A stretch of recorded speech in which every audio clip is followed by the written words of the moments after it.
Like a Hellcat.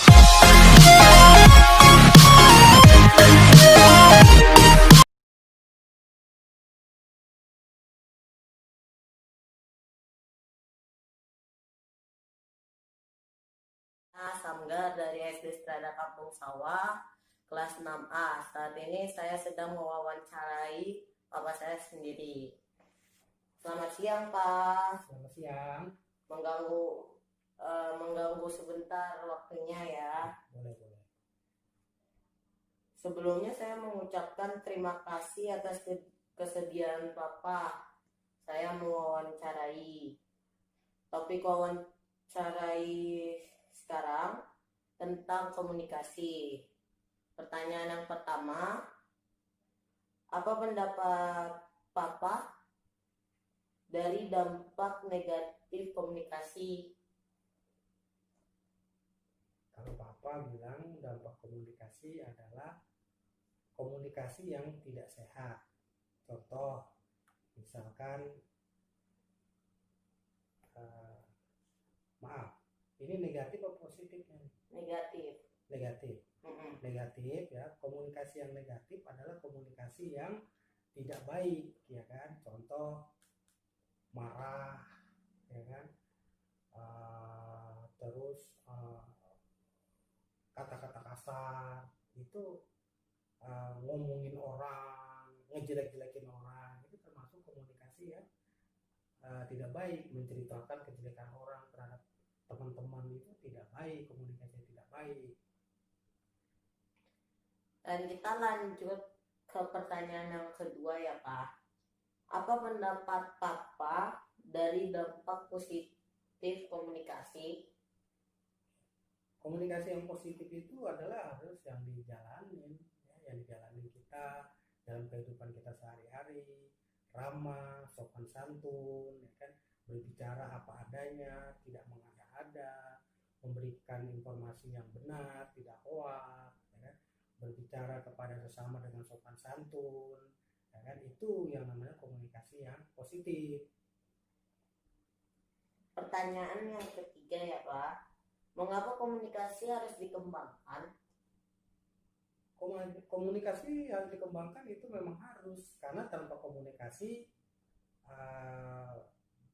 perjalanan di dalam lingkungan atau sesama terhadap lingkungan di rumah, terhadap lingkungan di sekolah atau di mana saja, kalau tidak dikembangkan tidak punya manfaat sama sekali, sehingga orang tidak saling kenal satu sama lain, tidak mengerti, tidak memahami satu sama lain. Maka dari itu harus dikembangkan secara positif, bukan secara negatif. Terima kasih ya Pak atas kesediaan waktunya. Nah, teman-teman, kesimpulan yang bisa kita ambil dari ini, dari dampak negatifnya itu jangan menyebarkan berita hoax, dan dari dampak positifnya, berbicara itu harus sopan, tidak boleh kasar atau menyebarkan berita.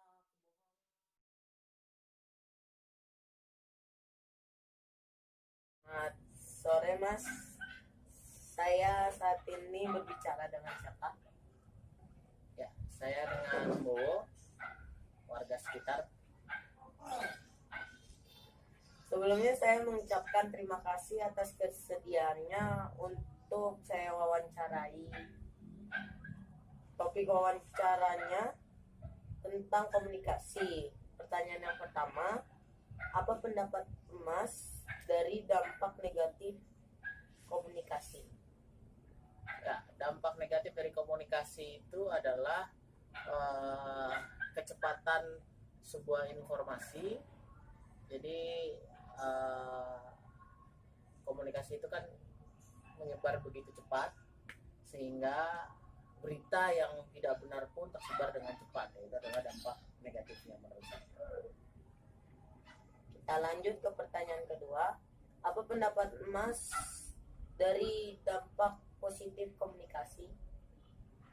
Dampak positif komunikasi, dengan adanya komunikasi kita bisa saling tahu, saling bisa bertukar informasi, terus juga saling bisa menjalin relasi, itu juga dampak positif dari komunikasi. Kita lanjut ke pertanyaan yang ketiga. Mengapa komunikasi harus dikembangkan? Ya, komunikasi perlu dan sangat perlu dikembangkan karena komunikasi itu penting untuk dikembangkan. Jadi untuk metodenya nanti perlu dikembangkan, untuk sistem yang perlu dikembangkan. Karena sekarang kan pun komunikasi sudah bercampur dengan teknologi, yaitu komunikasi via virtual, yaitu via media sosial. Nah, dengan adanya seperti itu, jadi jangkauan orang menerima tidak semakin jauh. Jadi yang jauh bisa terbagi informasinya. Jadi pengembangannya begitu. Jadi sangat penting untuk pengembangan komunikasi. Terima kasih Mas atas jawab dan kesediaannya.